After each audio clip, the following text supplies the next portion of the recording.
Hey guys, I have recently acquired a honeycrisp apple tree and I am going to be planting it. So I thought I would share the process and some of the best tips I've found in order to give your new apple tree the best start in its new home. So here is my tree. I ended up getting this from Ace Hardware. I've been looking for a honeycrisp apple tree for some time now, and all the other nurseries just had Jonathan trees or Jonagold trees. And finally, this is the one place I was able to find a honeycrisp apple tree. So here it is, and I am excited. This tree is meant for zones 4 through 8, so it is perfect where I am in the Midwest in zone 6A.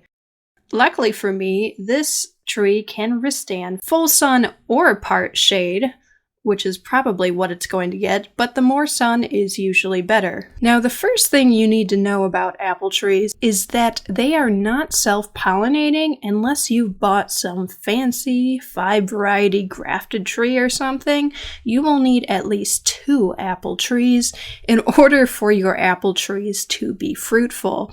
Now, lucky for me, the previous owner did plant another apple tree, although it is a mystery apple tree. It is quite small. I do not know what variety it is. I do not know what size it is. So I do not even know if it will be compatible with this honeycrisp tree. But the good news is that in the near future, I am planning on acquiring another apple tree once I find the variety that I want. So either way, this tree will have a partner.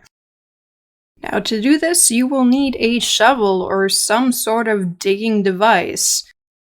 You're probably not wondering, but hey, I'll tell you anyway, about where I got this pretty yellow wagon that I'm carrying my stuff around in. Well, I happened to win it at the fair when I was only 12 years old from the cat dealership, so finally now I have been putting it to use. And don't mind as I awkwardly navigate this wagon down the steep hills in my yard. This is why I cannot use a wheelbarrow. It would literally just run away from me all the time. Now, there are generally 3 sizes of apple trees: dwarf, semi-dwarf, and full size. This is a semi-dwarf apple tree, and it will grow to about 15 to 20 feet tall, and you're supposed to plant semi-dwarf apple trees 12 to 15 feet away from other apple trees.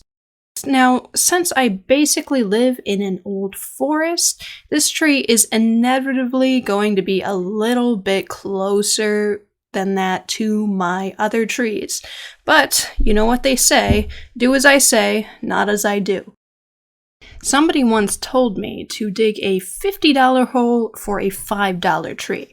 Now, this is actually a $20 tree, but the point is that a nice hole will nourish this plant into a nice tree by allowing the roots to spread. So make sure it's bigger than it needs to be, at least 2 times the width that is necessary. That is what is recommended. The thing that kills these trees the most is inadequate root growth, so you have to give the roots a good start.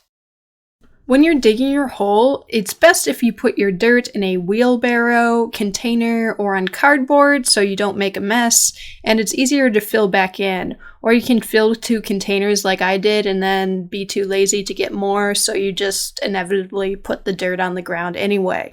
You want to make sure the soil that you planted in is loose and well draining, and make sure the spot gets a good amount of sunlight. After you have dug the hole, make sure you puncture the sides of the hole with your shovel so that you loosen the soil and create areas for the roots to grow outside the hole. If you have a grafted tree, like it looks like I have here, when you plant it, you need to make sure that the graft is above the soil level.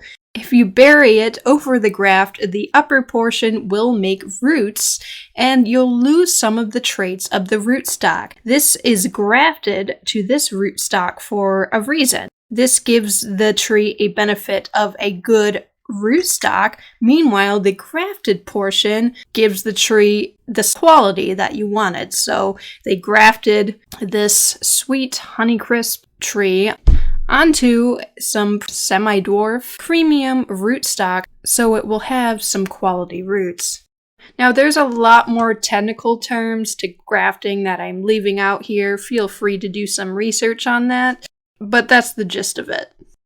Now it looks like I've got a pretty good size hole here, so I will put the tree in here. And like I said, make sure that you're not burying the rootstock above the grafted portion. You can lay your shovel across the hole to make sure that it's not too deep for the tree.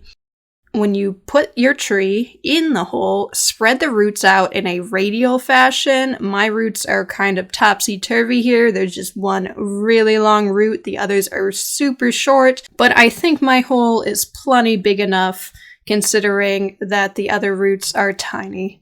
I did hear someone recommend that a square hole is supposed to be better for the roots than a circular hole.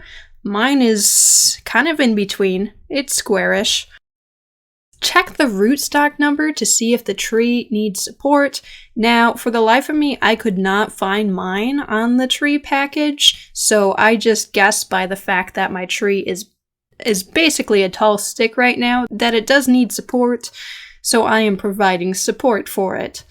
I don't necessarily recommend this, but for the time being, I'm using this rod from an old wardrobe as a stake. It actually goes into the ground pretty nicely since it is hollow, and it ended up being pretty sturdy. And you can just fill in the same soil that you dug out. Soil amendments are not necessary. You want it to be comfortable in the soil it's going to be growing roots in, and this will encourage the roots to spread instead of creating a flower pot basically where it only wants to be in the soil you provided in the hole. Before you add soil, make sure you water the hole so that the water goes directly to the roots instead of running off everywhere. Once you have filled in the tree and made sure it was straight, please make sure it's straight before you do this, make sure you firm up the soil so your tree doesn't move or sink further into the ground. You'll definitely want to put some mulch around the tree in order to keep the soil moist. You can basically use whatever you have for mulch: wood chips, grass clippings, leaves. I just happen to have these wood pieces that are meant for reptile bedding lying around, so I'm going to use these to use them up. It's recommended that you kind of create this donut shape in a circle around the tree. That way you kind of have a bowl for watering it so that the water doesn't run off. Also, when you do mulch, do not put the mulch directly next to the tree. Give it some space to breathe. I've found that there are a number of different water recommendations for when you plant a new tree. Some say to water it every day, some say don't even water it. But the majority consensus seems to be that the new tree does need a lot of water. So water twice a week during the first year and once a week during the second year. And there you have it, a planted honeycrisp tree ready to start producing apples eventually. Now, I'll say as I conclude this video that I've watched a number of videos and read a number of articles on how to plant apple trees, and everyone seems to have different suggestions, so you really need to find out what works best for you and your area and the soil you have. But with this video, I really tried to compile all the tips that were repeated time and again. So I hope you found this helpful. Be sure to watch a few more videos or read a few articles on how to plant a fruit tree in addition to watching this video. Don't just watch my video, seriously. The more knowledge, the better. Be sure to click that like button and subscribe. Goodbye.